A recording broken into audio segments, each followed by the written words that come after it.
from our tables to Individuals. Chief Earl's computer to have a discussion point. So we'll try to use our hand, Keri, to say we have comments. That's a great idea.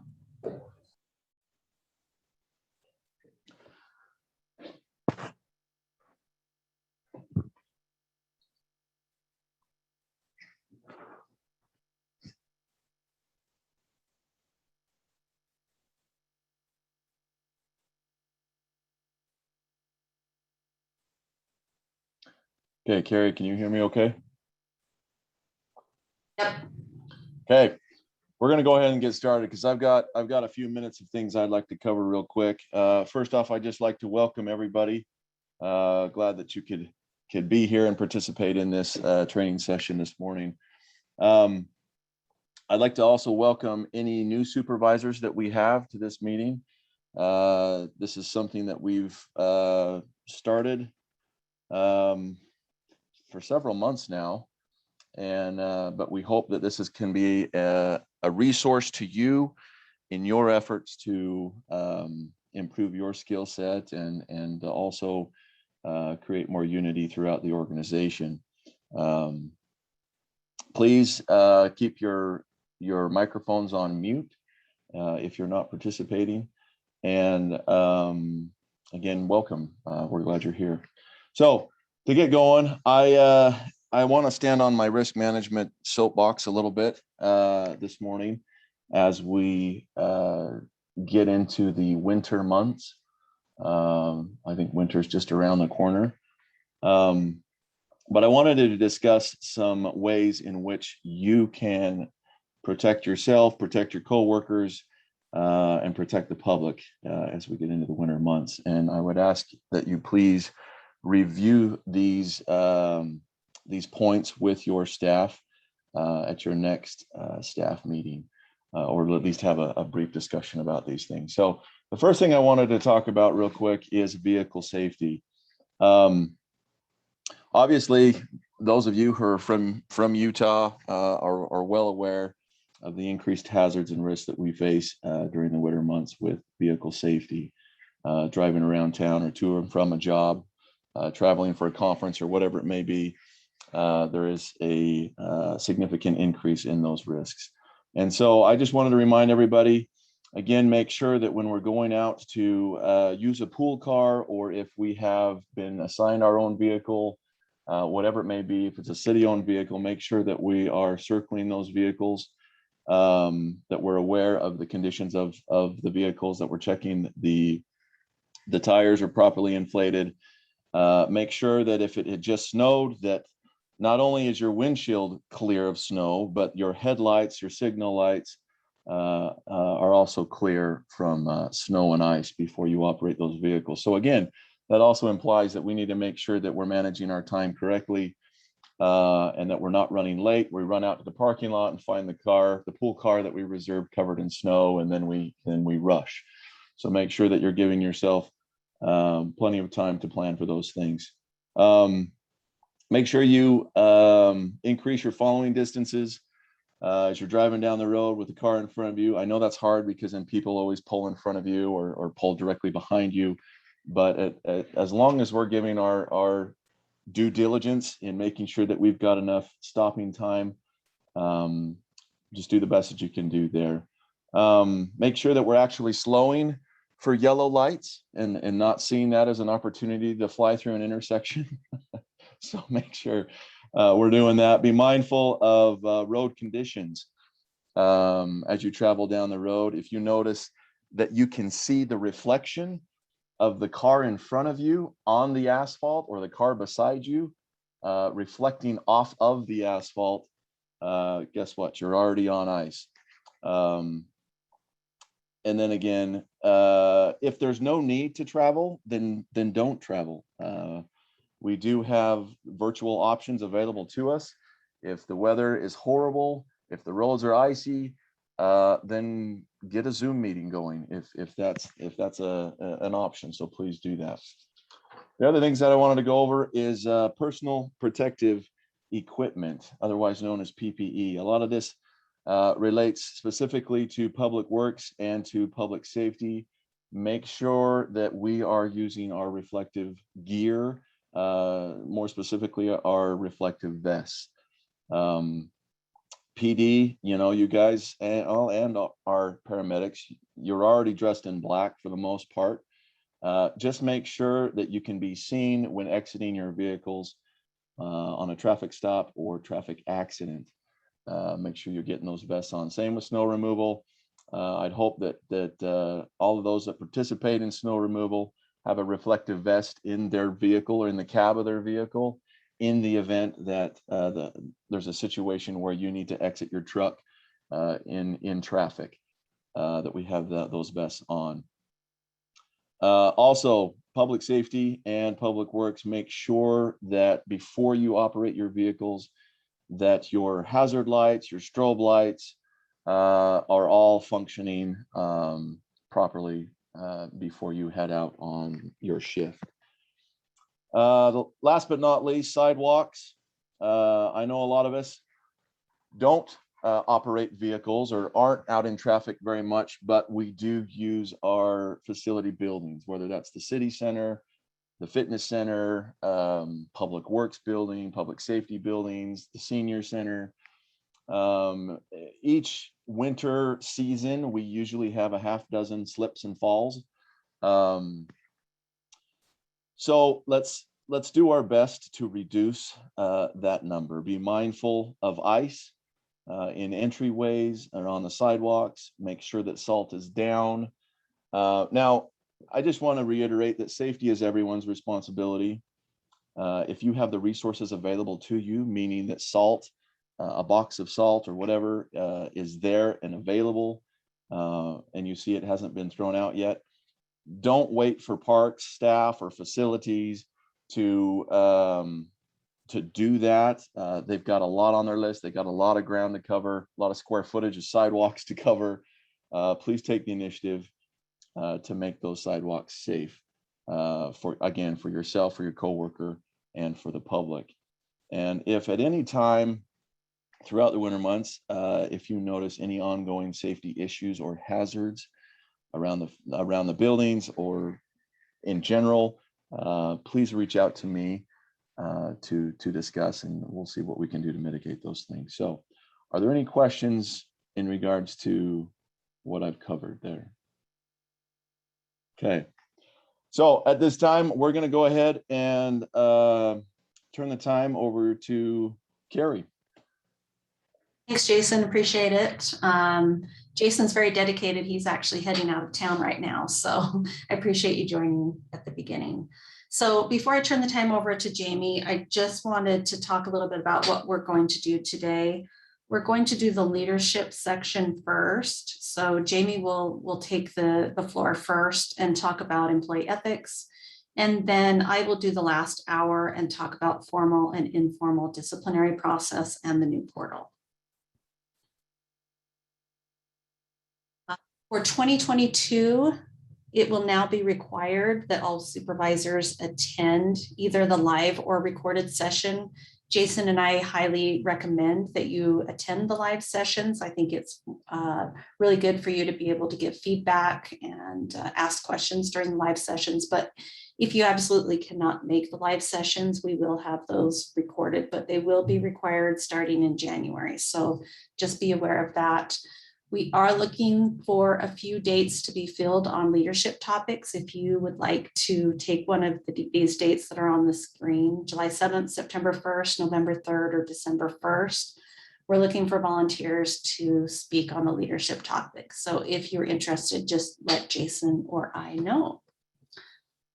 So please stay tuned after Jamie finishes his presentation, and I will talk about the management side. But with that, Jamie, I'll stop sharing my screen and turn the time over to you.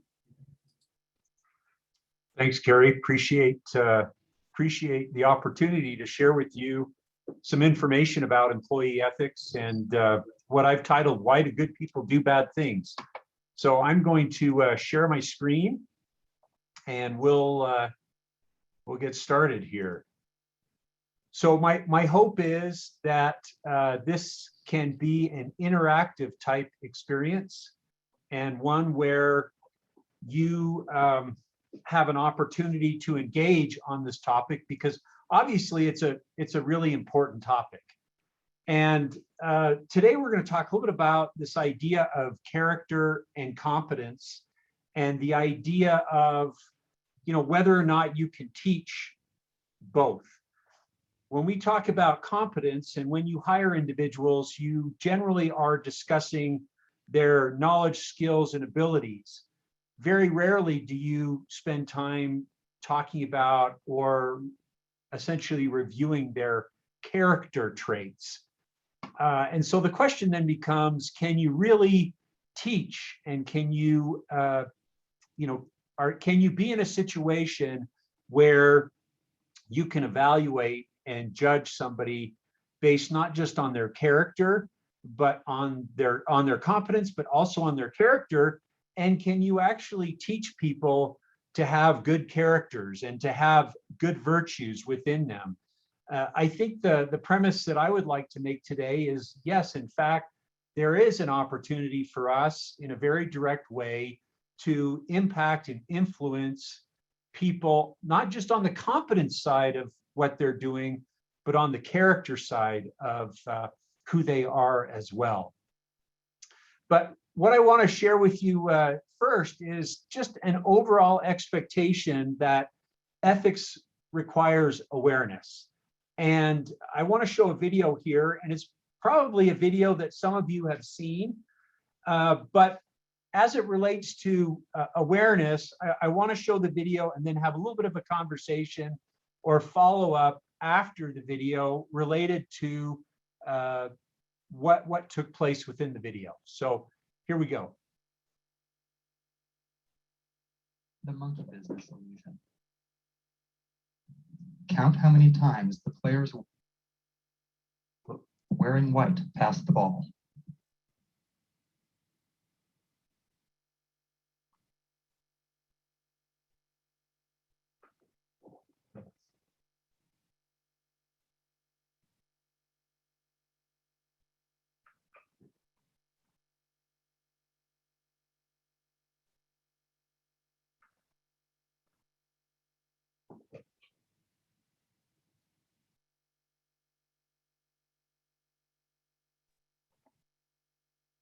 Amy, I don't think we can hear it.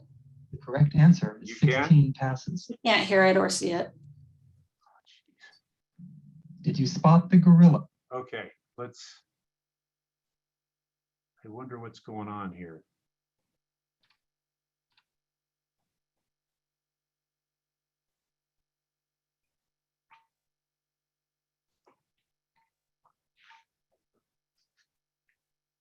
Okay, how about now? Can you see the screen now? You can see your PowerPoint. Now it's a blank. Okay. Let's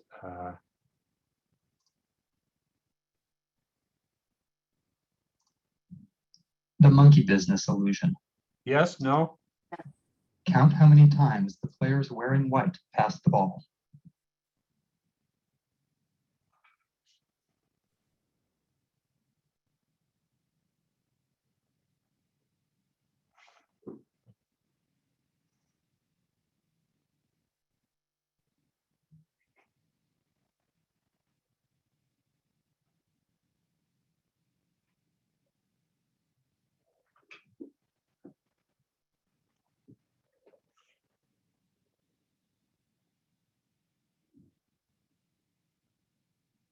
The correct answer is 16 passes. Did you spot the gorilla? Okay, For people who haven't, so how many people spotted the gorilla? For those of you that have seen the gorilla in this video in the past, you're probably looking for the gorilla because your mind has been trained to focus in on something that you are expecting to happen.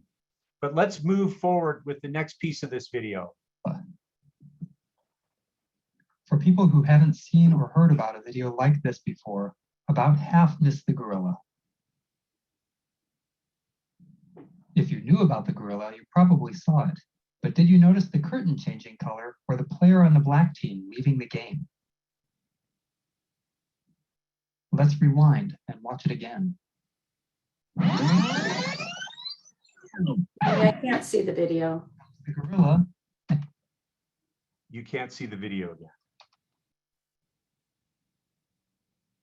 It was just a blank screen. I can't see it either. And I'm Well, dying to see the gorilla. well, I don't know what I'm doing wrong here. But maybe one of the IT guys can come in, or is Pete on this call? He can come in and help me figure out what I'm doing wrong here.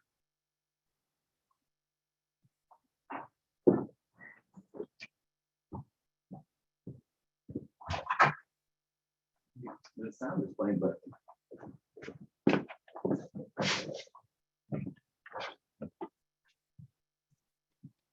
So this is a screen we're sharing. Yeah. Yeah, let's hit play again. The monkey business illusion.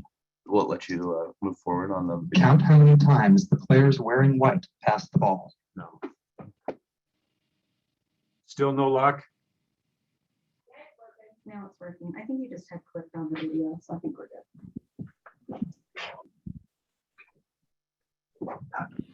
So you can see it.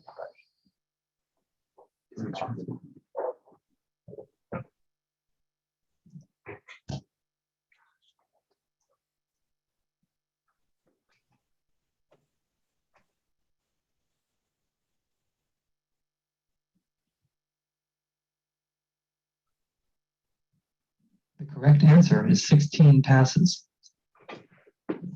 Did you spot the gorilla?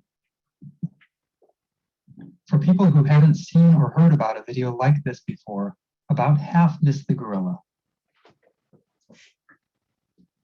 If you knew about the gorilla, you probably saw it. But did you notice the curtain changing color or the player on the black team leaving the game? Let's rewind and watch it again.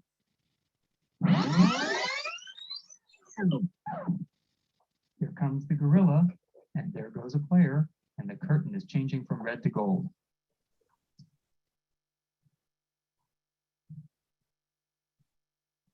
When you're looking for a gorilla, you often miss other unexpected events. And that's the monkey business illusion.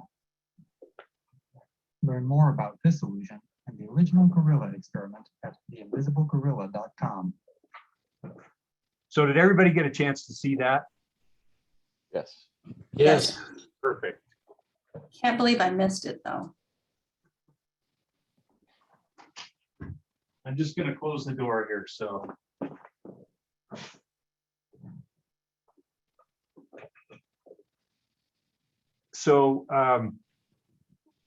this whole idea of ethics and morals is important in the workplace. And we oftentimes interchangeably refer to the word ethics and morals as one and the same. But really, in actuality, ethics are principles or standards of conduct that governs an individual or group, while morals are really kind of societal norms or expectations that we set with each other. So today we're going to talk about ethics and principles and standards that are established in an organization, why they're important, and frankly, why some people actually, good people do bad things. So really that's kind of today's agenda. Why are ethics important? Do ethics compliance codes actually lead to the creation of an ethical culture? I want to talk about shades of gray because oftentimes ethical questions are not easily resolved. This whole concept of why good people do bad things, and I'll introduce you to something called the fraud triangle that I think leads many good people to making poor choices at times. And then this whole idea of employee engagement and how employee engagement can minimize or reduce the amount of ethical misconduct in an organization. But kind of before we head down this path, I first want to say that we're not having this conversation because Utah, for example, is an incredibly unethical place to be and to live. In fact, there was a report that was just released this week, actually, from the Utah Foundation. The Utah Foundation is a local think tank that evaluates and puts together policy, essentially documents and reports on a number of important kind of social issues. And this month they focused on this idea of, they've labeled it the kindness of strangers, but this idea of social trust. And they describe social trust as the extent to which people believe that other people in their community will do the right thing most of the time. And really what they found is in Utah, we have a very trusting society. We are people of integrity as compared to, for example, our peers throughout the rest of the country. But one of the things that they have identified is that trust in government and that social trust in government is actually very low. And it's low not just in Utah, but across the entire country. And I'll use the example of in the 1990s, trust in government was actually very high. And then it began to drop in the 2000s to about 50% of the people believing, for example, that Washington, D.C. could be trusted most of the time.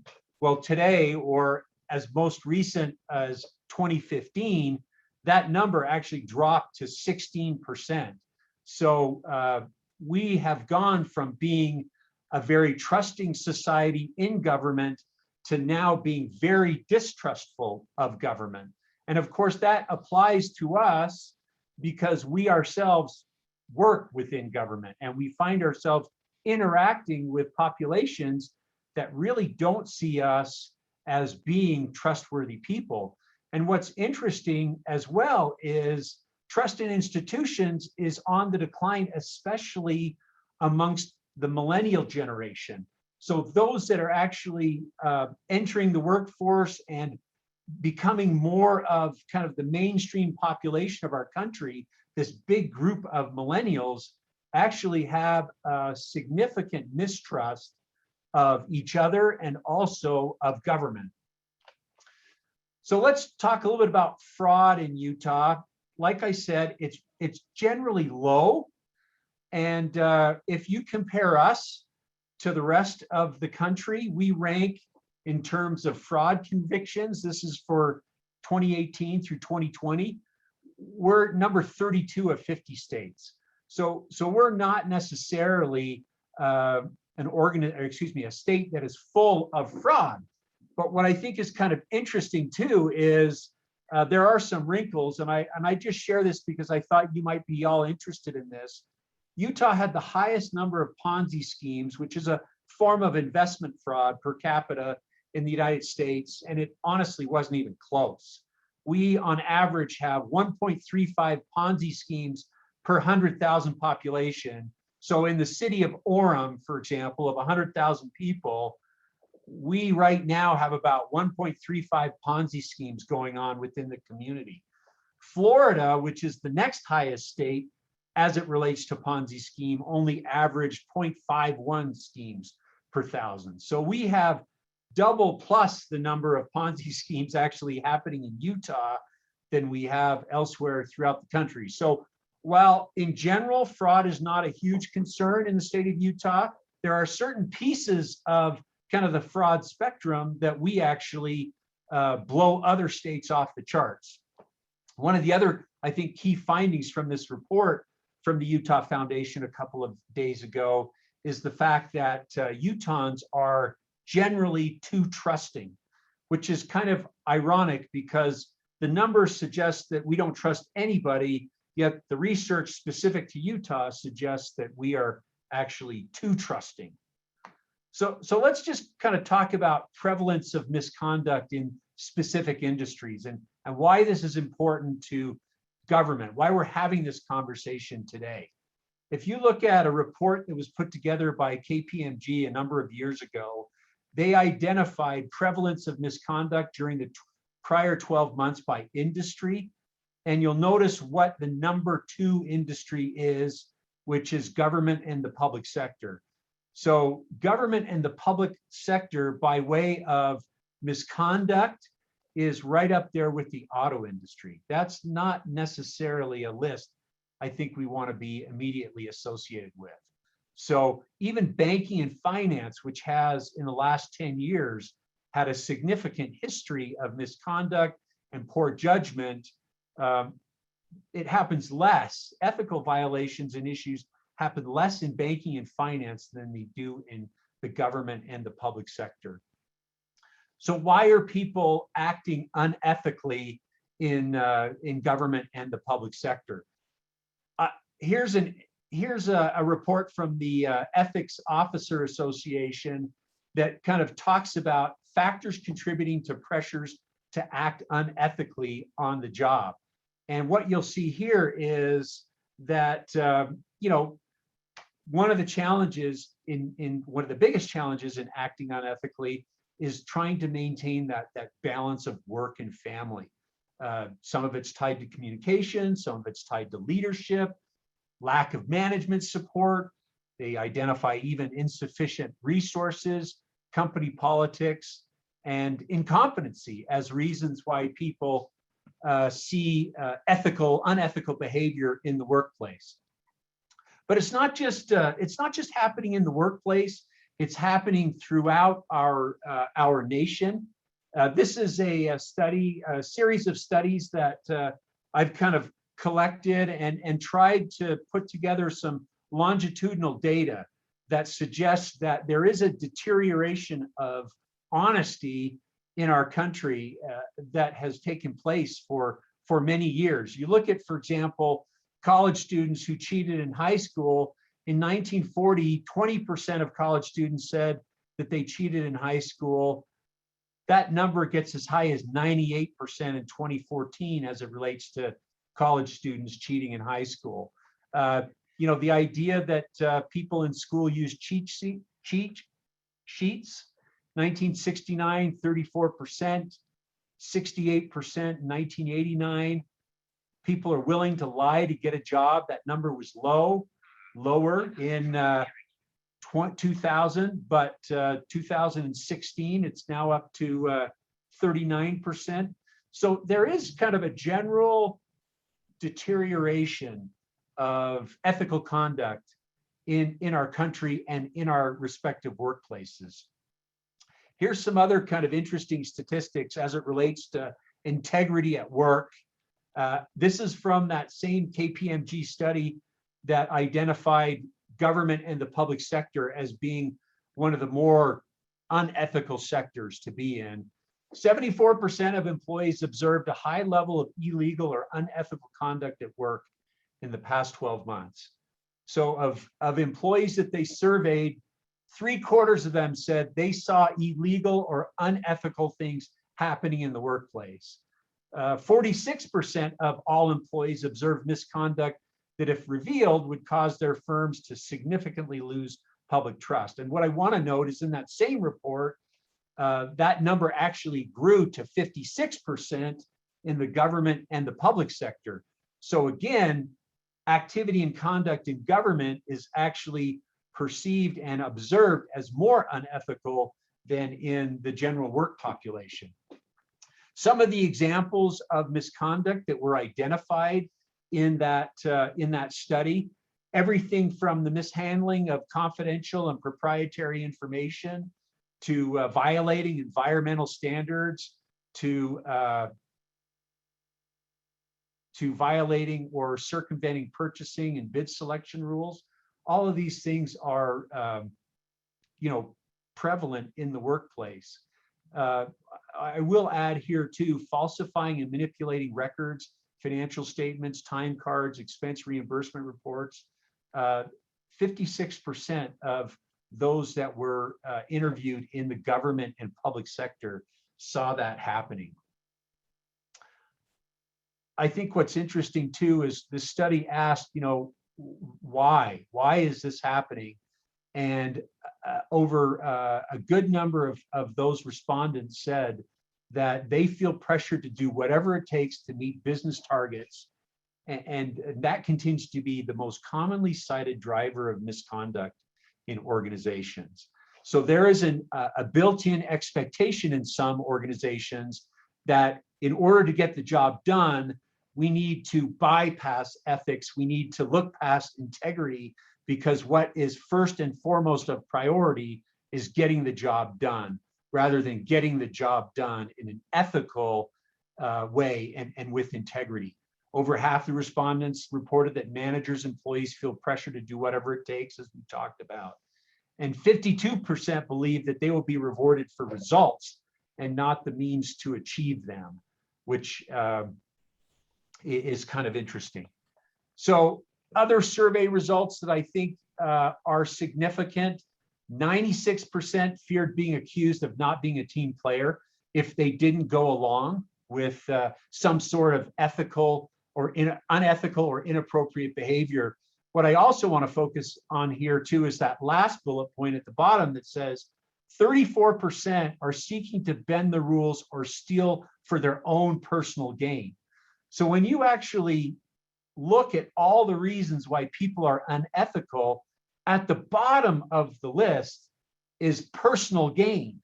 It's generally not their intent to personally and financially benefit from unethical behavior, but they do it for reasons other than lining their pockets, which is an interesting situation. You would think that a supermajority of individuals would cheat and would be unethical because there is personal gain and they want to personally benefit from something, when in fact that's not the case.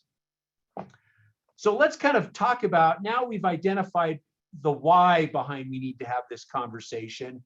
What are organizations throughout the country doing about ethics and the application of ethics in the workplace?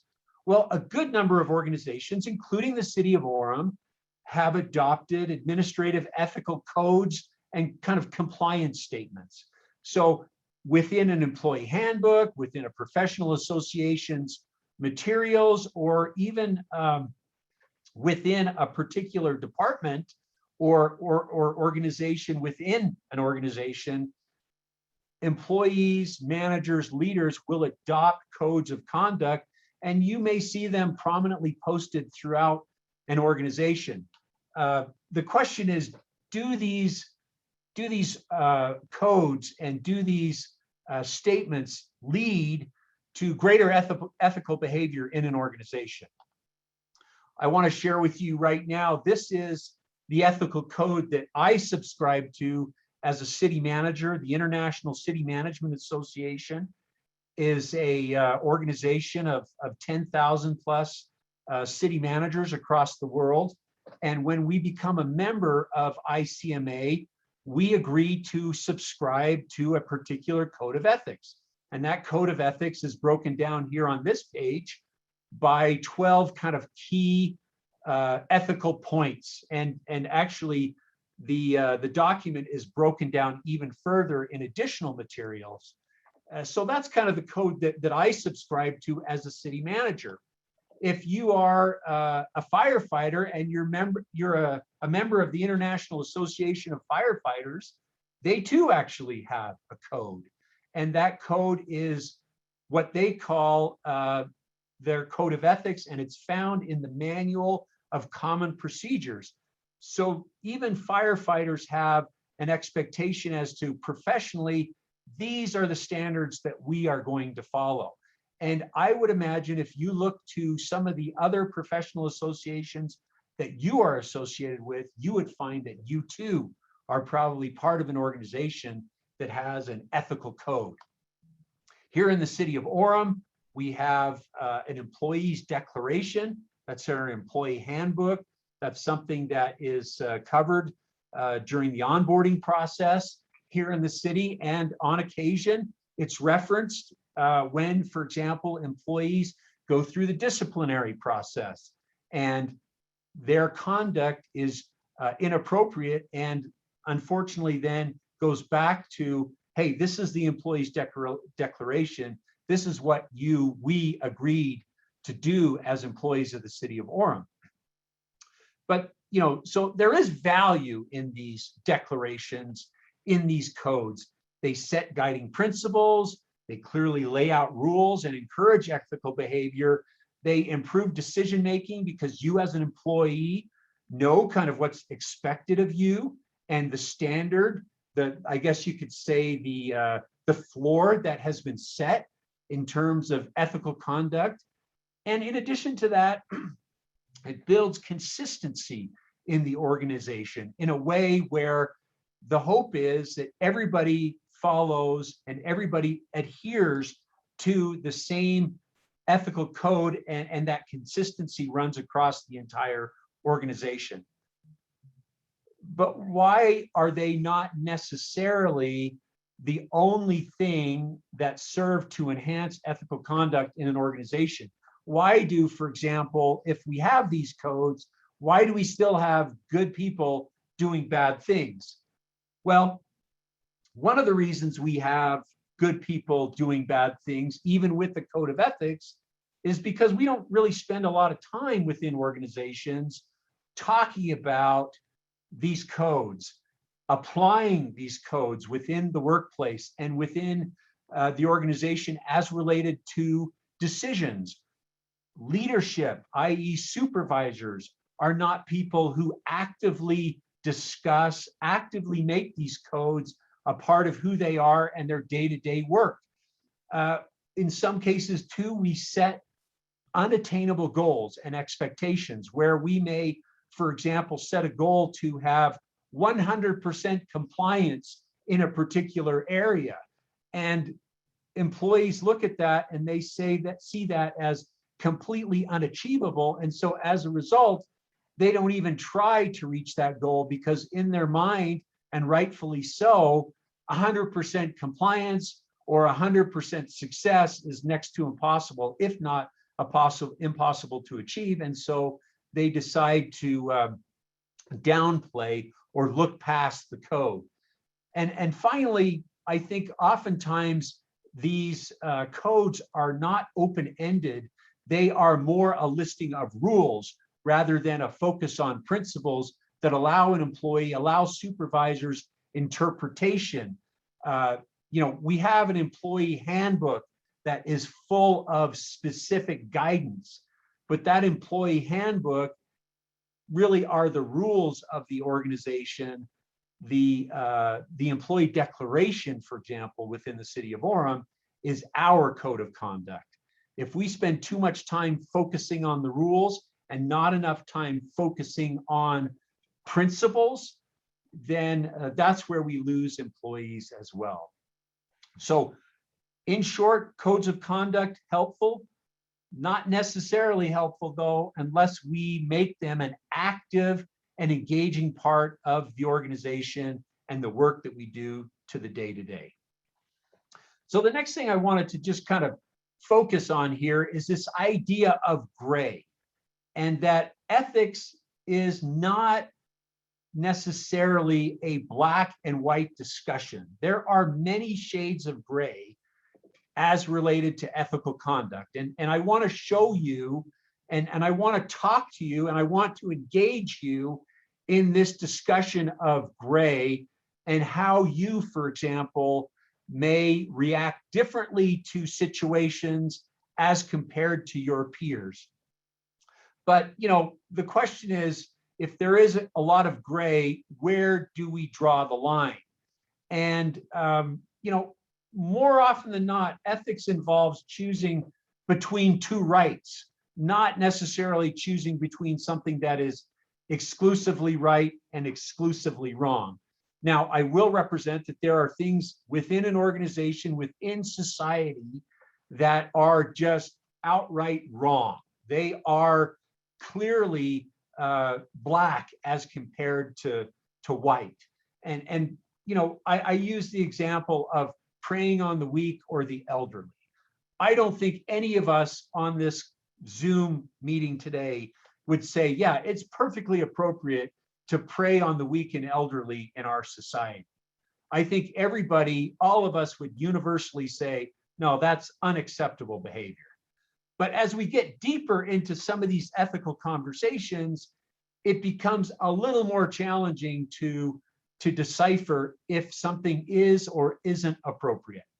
So I want to use the example of Michael Milken. Does anybody know who Michael Milken is?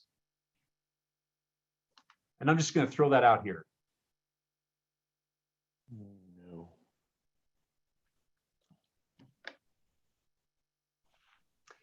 He was a really nice guy on Wall Street that took a lot of money. Okay, so Tom, I can hear your voice, Tom. I can't see people and on my screen, but you're absolutely right. So Michael Milken was in the 1980s and the 1990s what we called the junk bond king. So he went essentially around Wall Street, bought shares of companies, disassembled and essentially gutted those companies, and then sold them off again, and was incredibly successful. But it turns out the reason he was incredibly successful was because he was using insider information to essentially follow through on a lot of those deals.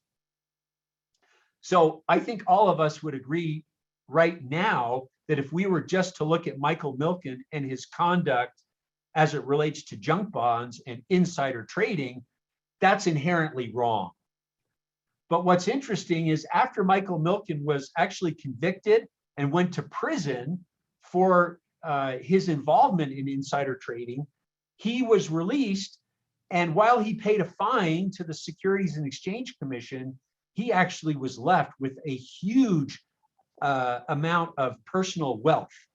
And he started taking that wealth and he started donating that wealth to nonprofit organizations and universities and good causes throughout the country. And one of the big kind of controversies of the 1990s was that he and his brother actually took a big chunk of their money and they donated it to the UCLA School of Law. So it's kind of ironic that you have a criminal who's taking assets from money that he built out of investors and now is giving it to a law school.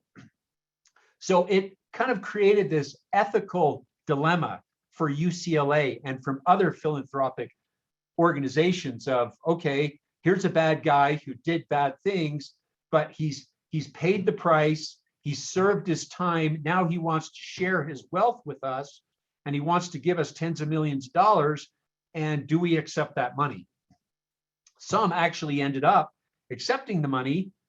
Others decided that ethically they just could not do that. So again, it's a shade of gray, because what he did initially was inherently wrong. Him wanting to share is inherently good, but because he is who he is what he wanted to do and what he did, in fact, ethical. So we see these conflicts happening all around. And one of the shows I like to watch is a show called The Good Place.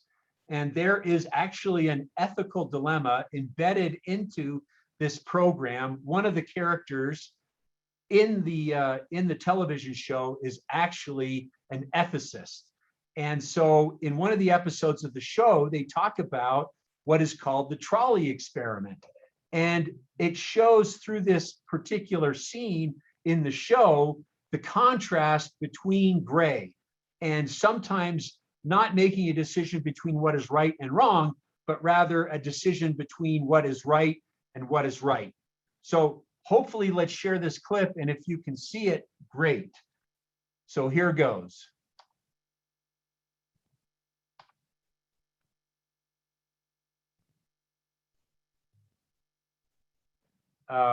Sense of gray. So what I would like you to do is we are going to use a tool called Poll Everywhere. And if all of you will pull out your smartphones, if you will text Jamie David So 249 to 37607, you can in real time log into this poll and participate with the group as we kind of evaluate each of these scenarios. Now you can also log on to your computer at pollev.com/Jamie David So 249 and do the same thing. You can actually click on the QR code and it can actually send you there on your smartphone as well. So does everybody have their smartphones? Can everybody see this slide and can log into this online polling program? Jamie, just to be clear, if you do the QR code, it takes you in there too, and you don't have to do the other things. Is that right? Yes. Yes. Okay. So just kind of log on and I want to kind of run through a couple of scenarios with you. And if somebody wouldn't mind reading the first scenario, then we'll talk about it and go from there. So I've labeled this first scenario the ski pass. Can somebody read this scenario? I can read it, Jamie. Thank you. You had to leave the ski slope early today and make it to an appointment. As you walk out to the parking lot, you run into your department director, a woman who is your senior and has helped and mentored you in your professional career. She is also the hiring authority in regards to a new and exciting job opportunity within her office. She greets you and says, "Hey, I'm just arriving now for an hour or two of skiing. Why don't you give me your one-day pass since you won't be using it anymore?" You have no time to think. How do you respond? So how are each of you going to respond to this particular ethical dilemma? I've put a series of options here, A, B, C, or D. And why don't you take the minute here and vote. The question is asked, are passes transferable? The answer is no.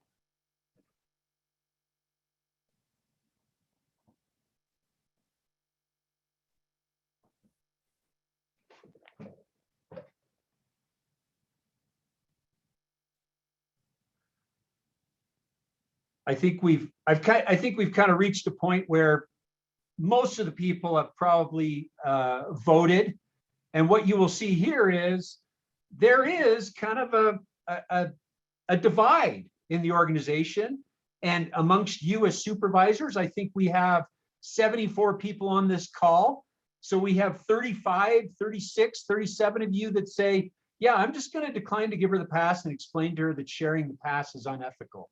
While 43%, a few less are saying, hey, just give her the pass. What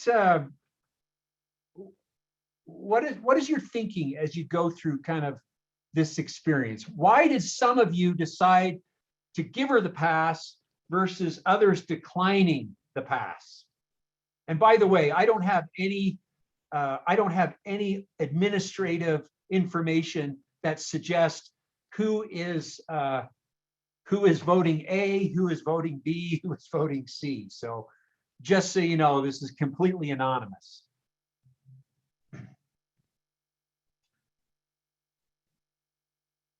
So why did some of you vote for B versus some of you voting for A? Or vice versa? So Jamie, oh, go ahead. I mean, I voted for A, and what I was thinking is, well, if they don't know who I am, she's a mentor, she's helped me out, she's done some things, what does it hurt, right? I mean, the other side of that is if it's my season pass, the lift operators know who I am, they know that I was just there, then I probably wouldn't. I'd say, no, I can't, it's not transferable. I don't know if I'd go into the epistle of the unethical component, but I guess I just measured it as, well, do they know who I am? No. Was it going to matter to them whether they got a half-day pass or not? Probably not. So in the one case, I probably would. Now, would I go home and regret it? Maybe not. But if I would come next time, then I probably wouldn't. But yeah. Good comment. Thank you, Sam. Other comments? Jamie, I might jump in as someone who is tasked with helping run the Orem Fitness Center, a facility that charges admission. and requires that people not share passes, it hurts our bottom line. And so it's a difficult thing. I know I would have an ethically difficult time knowing the amount of checks and balances we put into place to protect the integrity of those who purchase a pass. And so I think knowing, having been on the side of the ski slope, it's a difficult thing to do it because it is tricky and we don't want to enforce it too much. And, we don't want to have to be the ski slope that is mean about it or, lectures people on ethics, but also it's a difficult thing to administer. Yeah. I think it's interesting to note here that, this is not a situation where somebody is going to immediately benefit from giving a supervisor a pass, or this is not something where at the end of the day, you're going to walk away with money in your pocket, let's say. It is one of those situations where you kind of feel like you're twisted or you're conflicted in a way where long-term, hey, you want to be part of the team, you want to be seen as a good candidate in the eyes of the supervisor. At the same time, I saw somebody on the Hillary noted on the chat portion of the broadcast of the call here. Well, what if she's testing my ethics? What if she's asking me to give her the pass to see if in fact I will or I won't act ethically? That's a good point. Another comment was made, well, she's the hiring authority over this job that I want. I kind of feel like I need to maybe oblige and give her the pass. This is what I mean by this whole idea of gray. And these are the types of situations that employees find themselves in and day out. Not this is right, this is wrong, and there's no in between. Let's kind of look at another example, and I've entitled this the trophy. And can I have somebody read this particular scenario?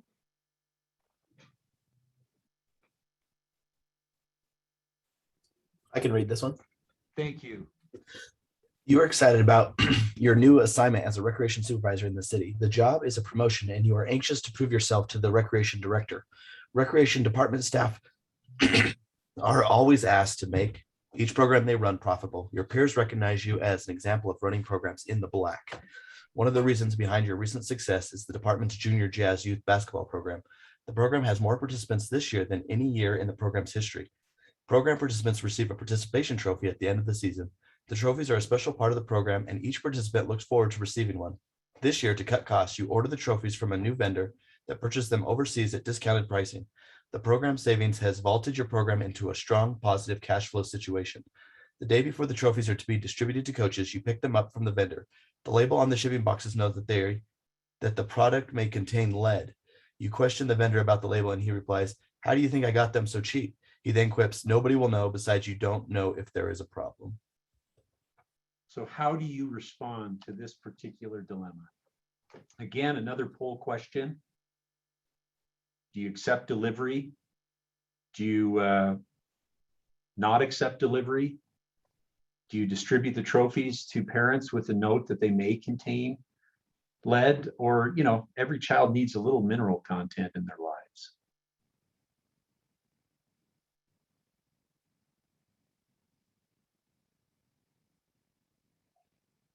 So we've reached a point where the poll is now full.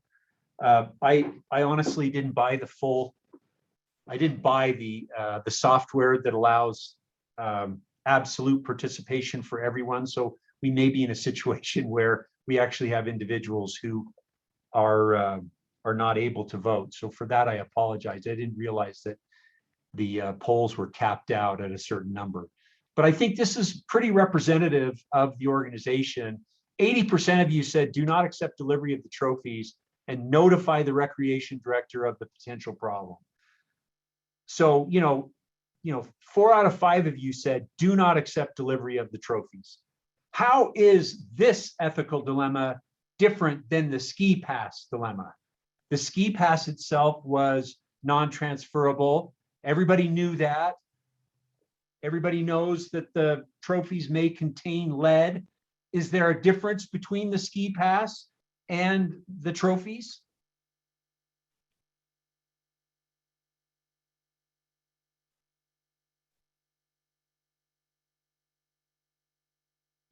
So the comment is less apparent harm with the ski pass. People can get sick because of the ski pass. Physical harm versus financial harm. These are all great responses and speak to the spectrum that decision-making happens within an organization and with individuals. Now, I'm just going to kind of lean on our recreation director, because I know Bryce is on the call. Bryce, have you ever had a situation like this within the world of recreation? Maybe not tied specifically to lead, but to something else that has a consequence that has an upset parent or a disappointed child, and how did you handle it? Yeah, going to recent news, I know Salt Lake County Parks and Recreation was just grilled by some of the elected officials because they did not have enough lifeguards to adequately operate the pools. And so I think, you feel that marginal risk to health and safety versus the product that they want. Maybe, is that a similar enough ethical question to say, could we get by with opening and probably no one will drown, but we are introducing an additional risk? You can, when we refinish wood maple floors, you can spend a lot less money if you're using an oil-based finish to have a significantly higher VO2 content that is less safe for people who are working out to breathe in. Or you can spend about 40% more and go from there. I think it's one of those ones. So I'll be honest, Jamie, I answered C. And I was thinking of the VO2 one where we said, hey, we're going to be open while we refinish wood floors. But if you get a headache or if it, then don't come and don't work out. You make the individual choice. And so I think we, to so many degrees, I mean, even last year in COVID operations, at what point is the marginal risk of opening in a potentially dangerous situation that we didn't understand outweigh the individual's ability to choose the level of risk they were willing to accept? So yeah, I think this is a very common one. And I think we get it wrong, every time, by 20% or by 80% of the people, or 50-50. So a very normal operating environment, and it requires this kind of discussion and ethical consideration. So we at least feel like we did the work to get to the conclusion of whatever course of action we end up having to choose. I love what you're talking about in terms of doing the work to get to the outcome. It's not something that's done in a stealth way or something that is hidden, but rather it's an open discussion, probably with staff as it relates to this discussion. There's even in the case of this answer C, there's full disclosure with the parents and saying, hey, we're going to give this to you, but just know that this is a situation, and potentially there may be an exposure here that we didn't necessarily know about. So excellent response. Let's just do one last question here, and I'm gonna ask if somebody from law enforcement who's on the line, if you wouldn't mind reading this particular scenario.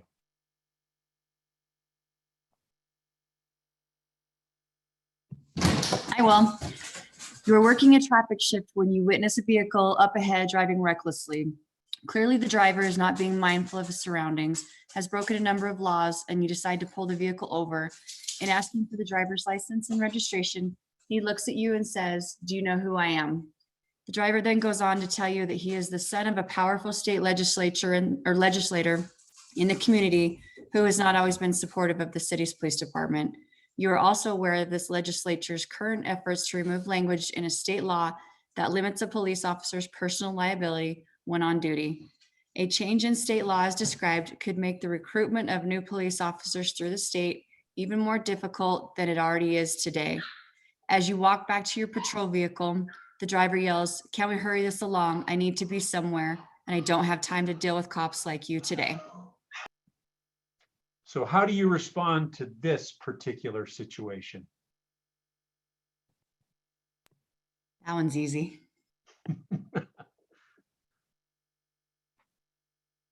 Are you, as employees, are you worried that this kind of experience could negatively impact legislation that would harm you as an individual? That's why body cameras are so nice. Body cameras actually do enhance this whole experience, and really probably change the dynamic of this situation, because you can tell that somebody's belligerence is probably contributing to, would be a good defense, for example, if you were ever questioned on your motives. See, and I faced this a lot being a traffic cop for 10 years. And I kind of had the attitude that I had my mind made up based on what they did, whether or not they'd get a ticket or not. That way I wasn't basing my decision off of their attitude. And so I'd let them know, hey, look, I made a decision before I stopped you. I was going to cite you for this, but I'd recommend you not do this attitude thing. Or if I had decided to give them a warning, I say, look, I decided to give you a warning beforehand, but not every cop's going to be that way. A lot of these guys would write you because of your attitude. Now, is that Dan? Yes, sir. Yeah. So, Dan is intimately involved with this situation because, like he said he has a 10-year history of actually doing this day in and day out. I don't have that same kind of mindset. I don't have that same experience. And so I'm not so sure that I would have just immediately issued the citation, because my experience is different than Dan's experience. That doesn't mean that my experience is bad. It just means that I don't have as much experience with this situation as he did. And so it's probably appropriate for me to learn from Dan. If I was coming on, for example, onto a traffic assignment, I'd want to look to people who have been in the job and who've had to face these situations in the past. And that kind of goes to this whole idea of discussion in organizations and being willing and wanting to talk about ethics in a way where it's not negative, but hey, I want to learn. I want to be in a situation where those who have been before me can help me make better decisions into the future. So Dan, thank you for your input here. As we kind of move forward, I found this quote, and I think it is very relevant to what we are talking about today. The sad truth of the matter is that most evil is done by people who never made up their mind to be either good or bad. So most people do not, for example, wake up in the morning with an idea that, hey, I'm going to adopt a bad mindset or an evil mindset or a good mindset each day. They're placed in these situations, and these situations then require them to react right on the spot. And sometimes they make good decisions and sometimes they make bad decisions. So really then the question of, why do good people do bad things? Why do good cops do bad things? That was a mistake. I was looking at the chats. Why do good people do bad things? I want to suggest to you that some of the reasons that they do bad things: poor environment, improper role models, failure to get and give feedback. They have a lack of practice. They have no time to reflect. So in haste, they make decisions. In addition, they have a lack of a sounding board. They don't have, for example, a Dan Holdaway to run a situation by when they face a predicament. They don't feel like they're able to walk away. You know, that ski pass episode, that ski pass incident. Hey, I want to get this promotion. I'm kind of dependent on this supervisor to give me the job. As such, I need to give her the pass because I don't want to disappoint her. Failure to develop a contingency plan or a GTH fund. I have a GTH fund. GTH for me stands for go to hell.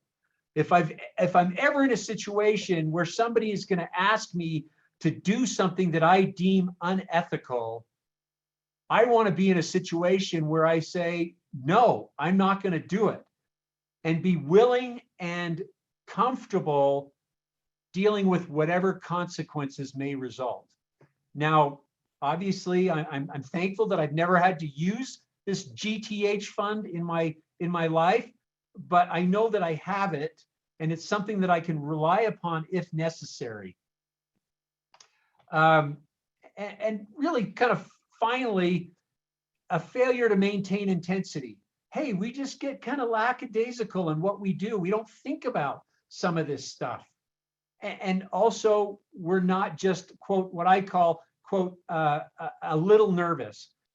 We forget that there are policies and procedures and controls in place that are there to a certain degree to ensure compliance, whether it's a video camera in a bank or a time card system where people log in and log out, or whether it is a signature required when you, for example, subscribe to something.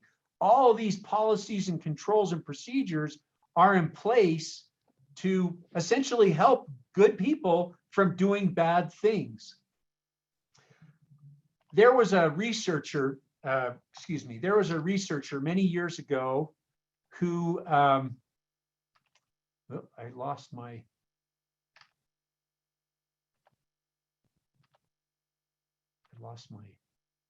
thing here.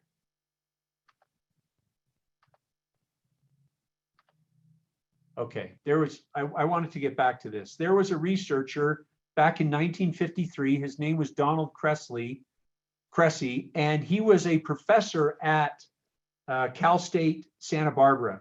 And he came up with this fraud triangle. And he said, fraud is generally the result of pressure, opportunity, and rationalization.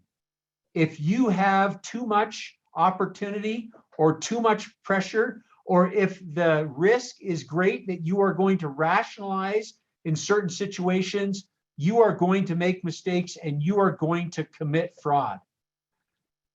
I'll use the example of the MIT dorms, which is another study that was done at MIT. There was a sociologist who went into a series of college dorm rooms at MIT and placed dollar bills within refrigerators of the dorm rooms of these students, and just, conspicuously placed these dollar bills in each refrigerator in the dorm room. And his intent was to track what students did as it relates to the dollar bills. So he put them in the refrigerator and he left them there for a few days. And a couple of days later, he went back and looked in the refrigerator, and a super majority of the dollar bills remained in place. Then he essentially followed up that experiment by taking out the dollar bills and placing 6 packs of Coca-Cola in the fridge. And he waited a few days.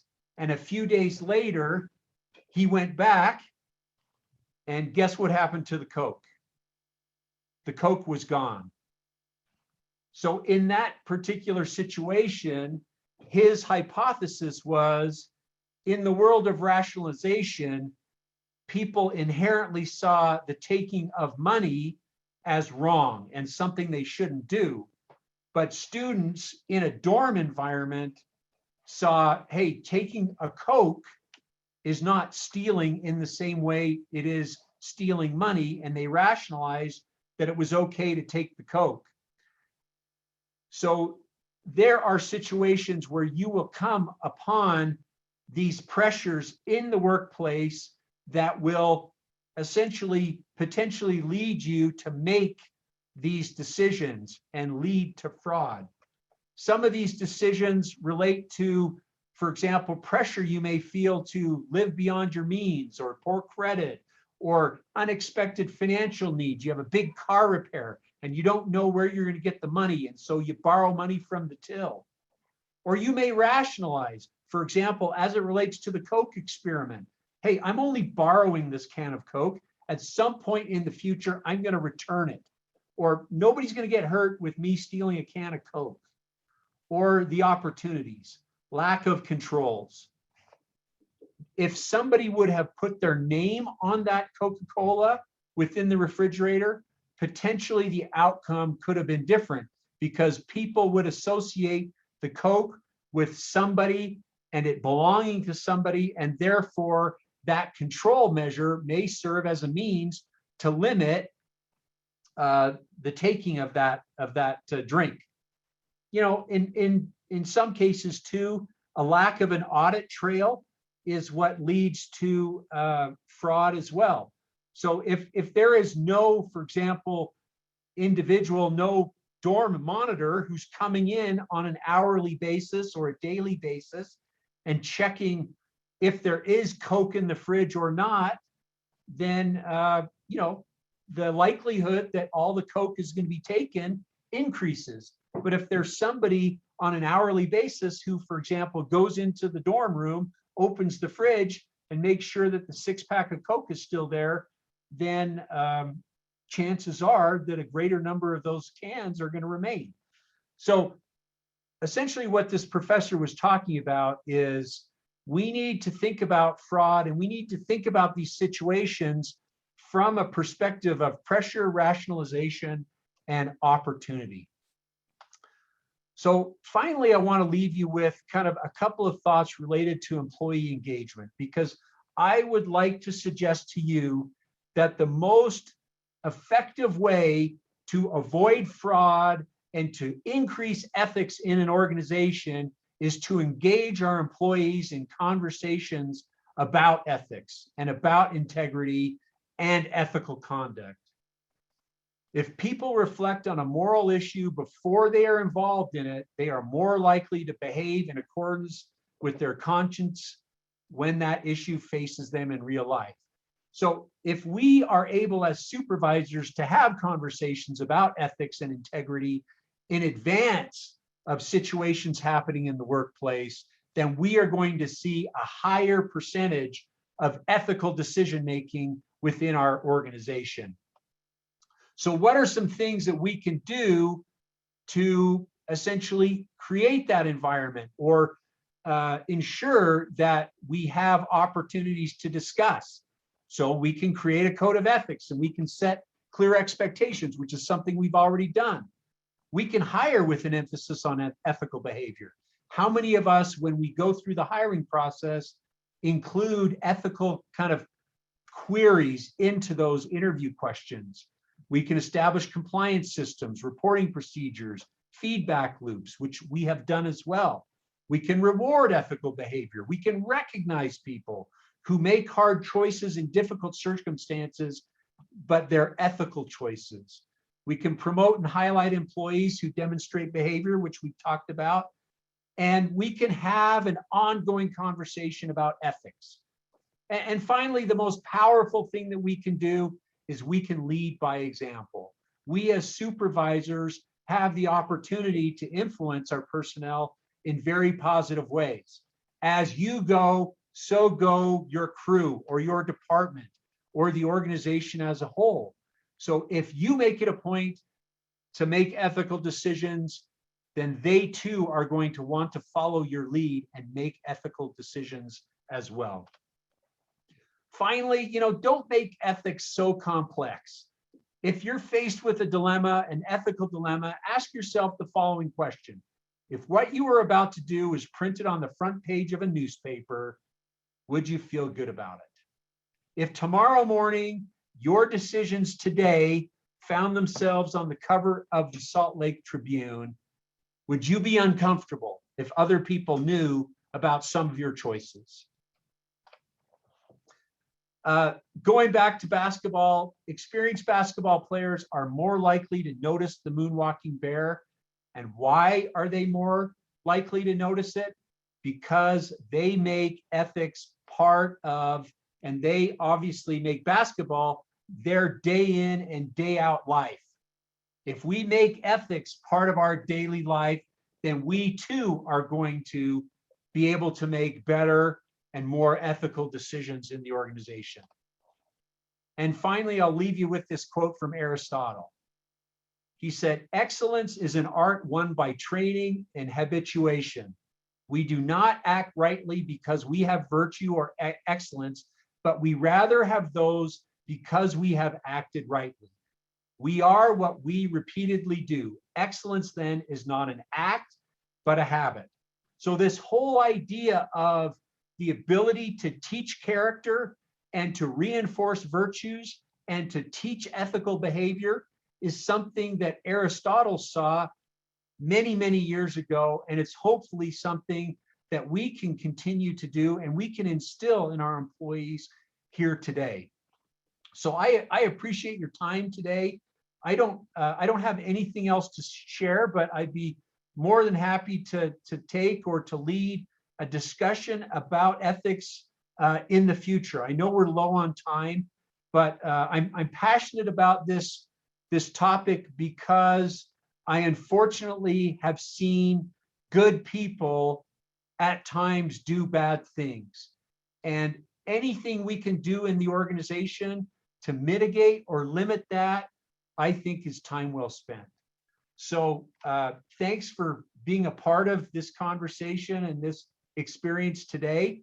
And I will turn the time back to Keri, I guess. Thanks, Jamie. Appreciate that. Anybody have any comments on this topic we'd like to discuss?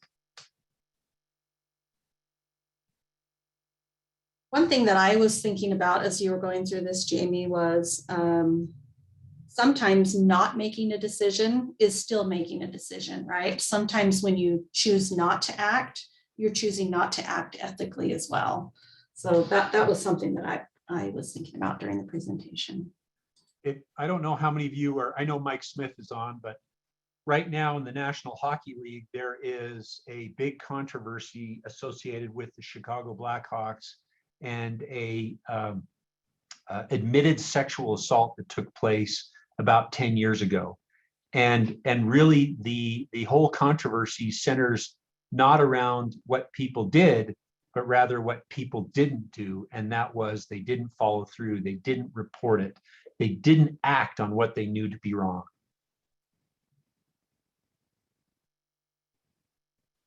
This is Kristen, but I had a thought way back when you were talking about that guy that defrauded and was paying a lot of money to different places. Honestly, did he do it for himself more than the companies because he had to, or his conscience? Sometimes I think at the end of the day, do we feel good about what choices we've made? You know, we're the ones that have to go home and have those guilty feelings. And I don't know about you guys, but I hate feeling guilty about whatever.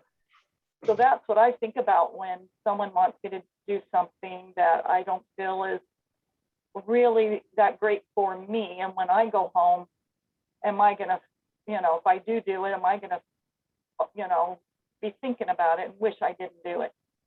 And that's kind of where my brain kind of went today through this whole thing is I just want to go home at the end of the day and not have regret. Chris, you raise an excellent point. And back in the day when all of this took place, that was one of the questions people had. Hey, is he doing this because he genuinely feels remorse and he wants to right what has been a wrong? Or is he doing this because he wants to gain favor with the world again and the community that he was once a big part of? And so his motivations were questioned. And while I use the example of the newspaper, I think your example is equally, if not more powerful, of going home and saying, hey, when I go to bed at night, am I going to feel good about what I did today?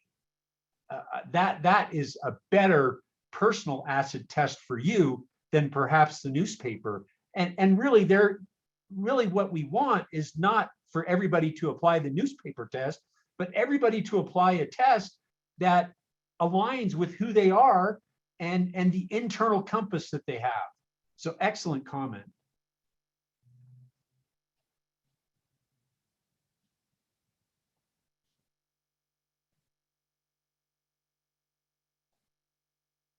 Amy, thank you for presenting this for us today.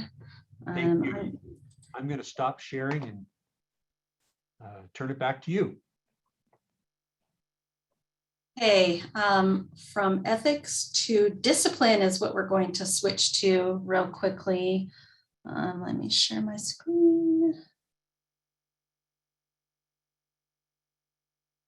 Okay, so we recently had made a slight change in how our disciplinary process works. So I thought creating a chart might be a little bit easier for people to be able to see and understand how our disciplinary process works. So I look at original disciplinary issues lump them into two different categories. One is a disciplinary process where it's an ongoing issue. And the second one would be a one-time incident.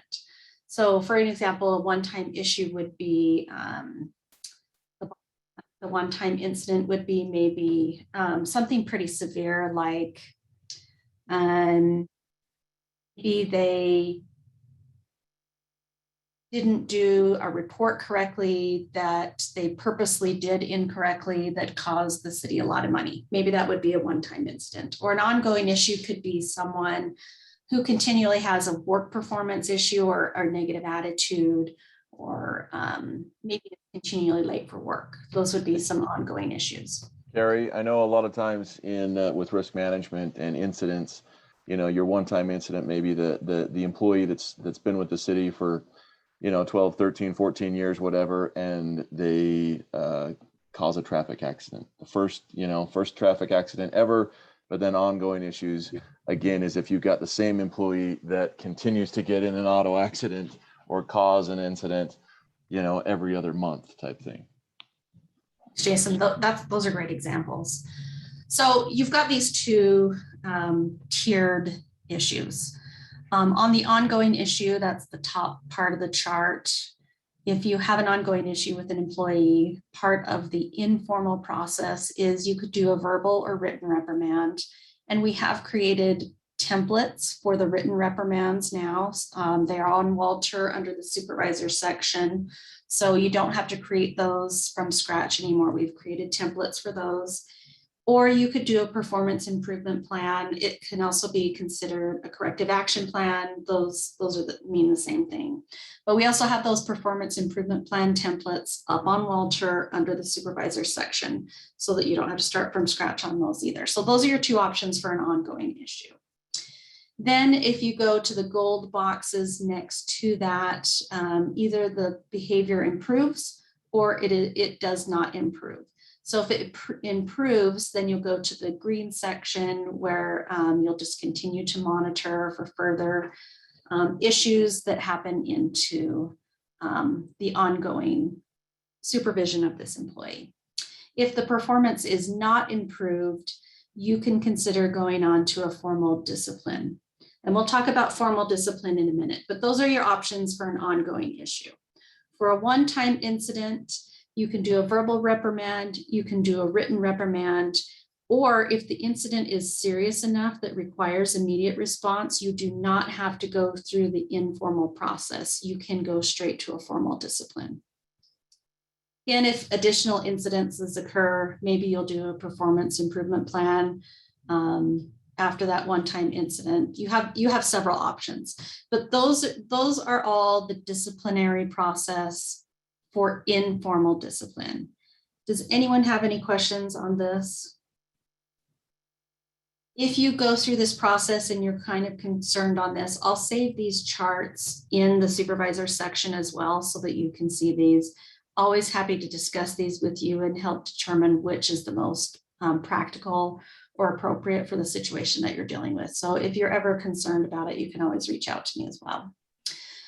So if the informal process is not successful or it's severe enough that you need to go to the formal discipline, you can do suspension without pay, reduction in salary, demotion to a lower job classification, terminate the employee, or any combination of the above. If you decide to do a formal discipline, please review this with legal and human resources prior to moving forward with that. You have to use the new notice of intent discipline template. We have that on Walter under the supervisor section. It walks you through the entire process so that you don't miss anything. And legal and human resources will review that notice of intent before you give it to any of your employees. This is what the templates look like for an informal written reprimand or the performance improvement plan. This is just what we will be looking for on the supervisor section in Walter. And then this is the process for the formal disciplinary process moving forward. So you have the alleged violation from the employee. The supervisor presents a written report of the investigation to the division manager. The division manager is the one that will review the report and prepare the notice of intent. It isn't the department director and it isn't the direct supervisor. It's the division manager that will review the report and prepare the notice of intent.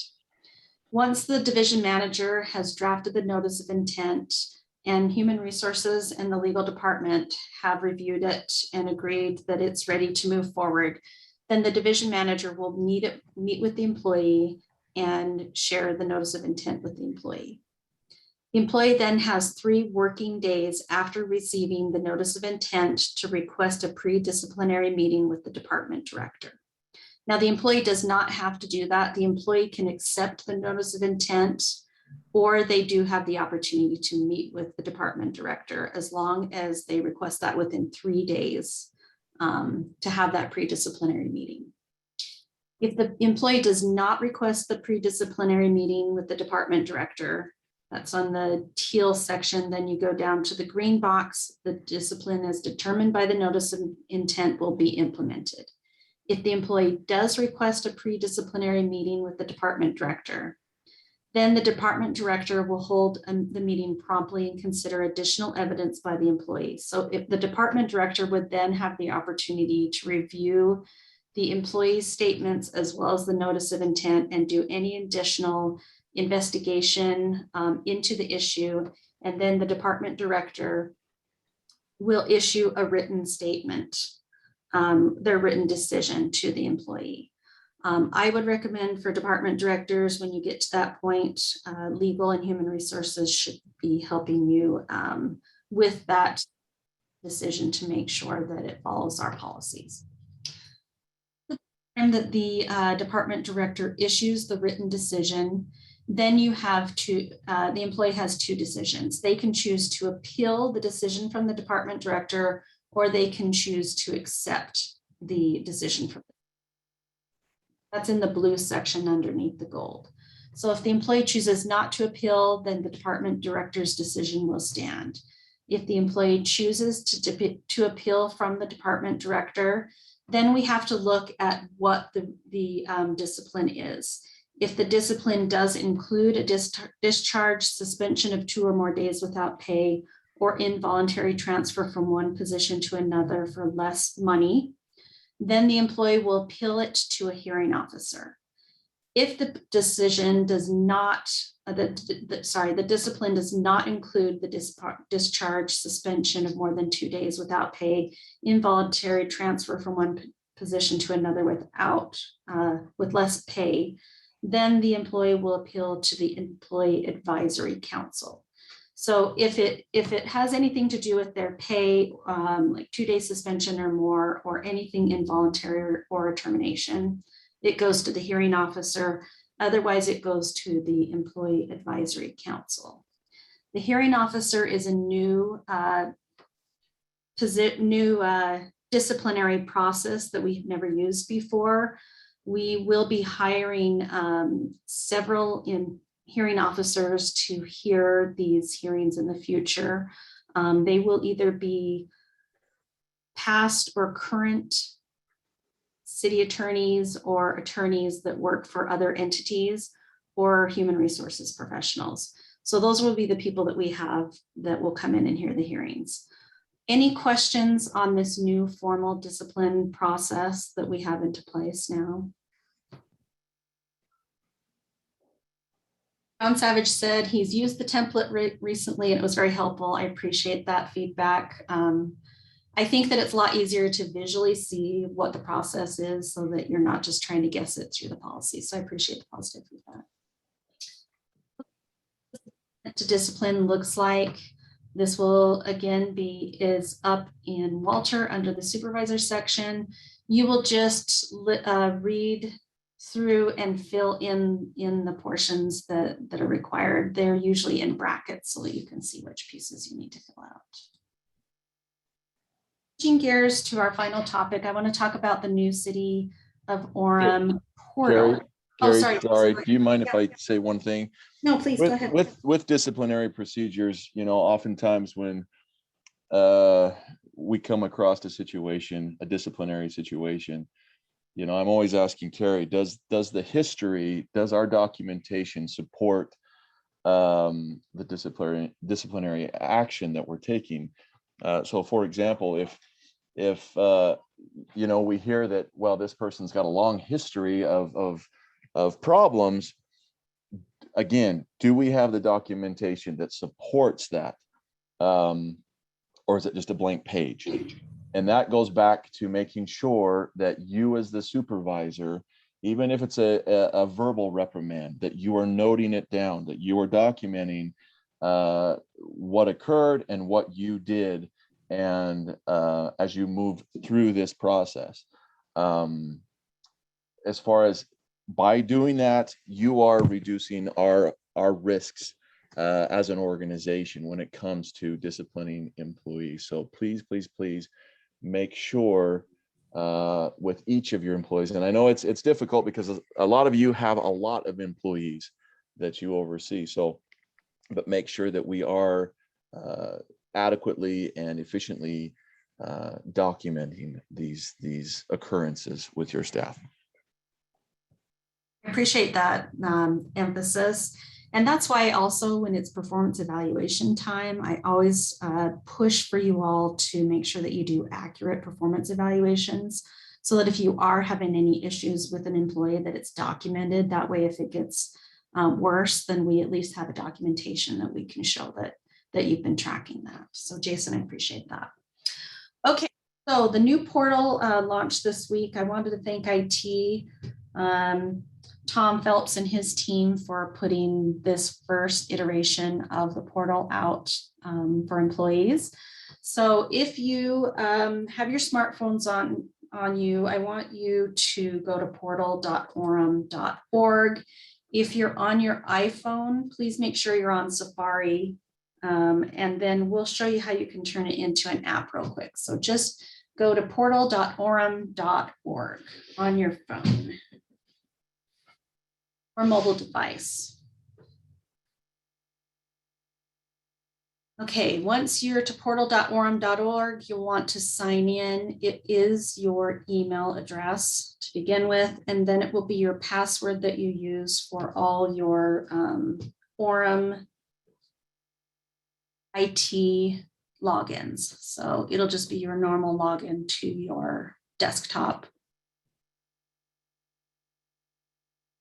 Once you're signed in, you'll be in the landing page of the portal, and at the bottom of your screen on your iPhone, it should have a box with an up arrow. You'll want to push on that button. And I'll show you on the Android here in just a second. So this is just for iPhones. Push the square with the up arrow, slide it up until you see the screen that says add to home screen.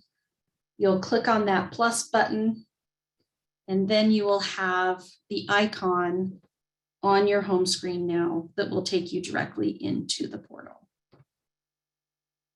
This will also be shared with all employees. So if I'm going too quick for you and you would like to review this, I will have the recording of this, and then we'll also share it with all employees in next week's Diddy. For Androids, same thing, you'll want to log in. And then once you're logged in, there will be 3 arrows up at the top right-hand screen that will bring up the menu that's to the right of that box. And you will just click on Add to Home Screen. Then you should see the Orem portal logo on your home screen. Oh, once you're in, you'll see the landing page. I wanted to go over some of the neat features just in case you haven't had an opportunity to see what some of the cool features are of the new portal. And just as a reminder, this is just the first rollout. We will be adding many new things in the future to this portal. This is just the first iteration. So under profile, this is where you will see your contact information, all your demographics, your payroll information, including your salary, work schedule, sick and vacation balances. It will show you when your vacation cutoff date is, which is really nice. It's nice to know exactly when your vacation cutoff is, who your dependents are. And then right now, a lot of you are looking for this, whether or not the city has your COVID vaccinations on record. So if you scroll all the way down in the profile section, you'll be able to see whether or not we do have your vaccines on record. Just as a reminder about the vaccinations, if you do get your booster, if and when you do, make sure you send in your card again and we'll add that. And you'll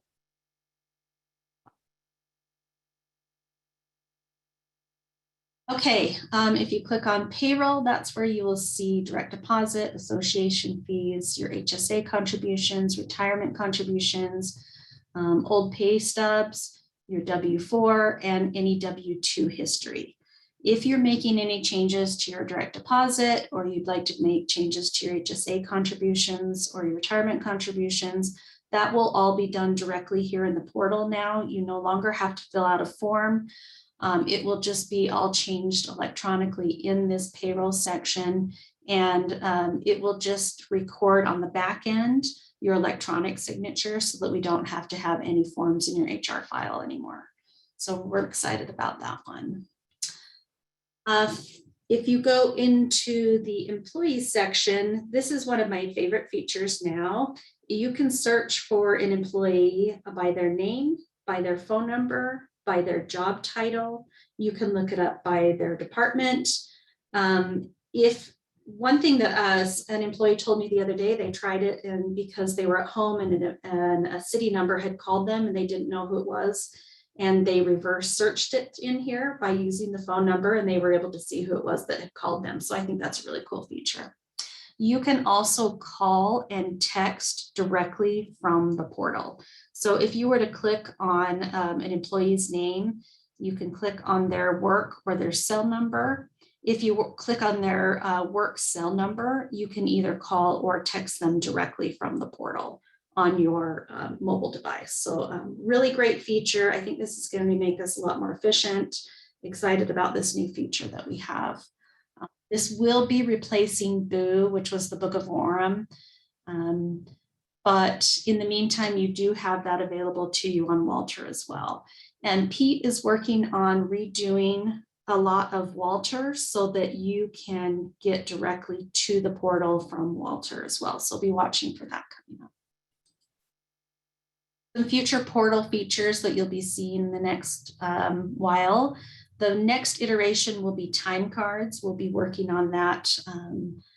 We'll actually be launching the starting of the programming of that this afternoon. So we'll be working on time cards coming up, but also performance management. We're hoping to put the performance evaluations here in the portal. All of onboarding and offboarding with human resources will be done through the portal. We'll be tracking training in the future and certifications.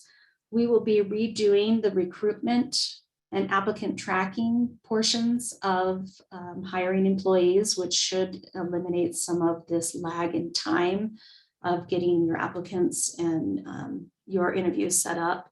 We'll also be doing electronic PAs and future supervisor tools. So be looking for all these future improvements coming up. Finally, I just wanted to remind you of our upcoming leadership and management sessions.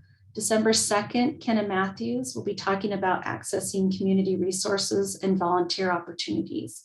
This will not be a Zoom recording. We'll be doing this live in Library Hall. We'll have some breakfast served before her session. So we're excited to see you at 9 a.m. on December 2nd. And then January 6th will also be a live session. We will have Noelle Picus Pace. She will be coming in and giving us an inspirational leadership talk. And we'll also have breakfast served that will be in Library Hall as well. Then February 3rd, Captain BJ Robinson will be speaking to us about building trust to achieve success. So we've got some really exciting leadership and management trainings coming up. Again, we are looking for some of you to take on an opportunity to speak on a leadership topic. So if you haven't taken advantage of that opportunity yet and would like to, just let Jason or I know. Anybody have any questions about anything that we've talked about today? Or anything else you'd like to share? If not, we're going to end a few minutes early today, and I'll speak for Jason. We both appreciate very much you joining every month. I hope that you guys find this benefit to you in the work that you do here at the city. And Jason and I just really appreciate all that you do to build a better Orem. And final shout out to Jamie. We appreciate you sharing your presentation on ethics. And I think it's given all of us a lot to think about today. So thank you everybody for joining us. Jason, do you have anything to say?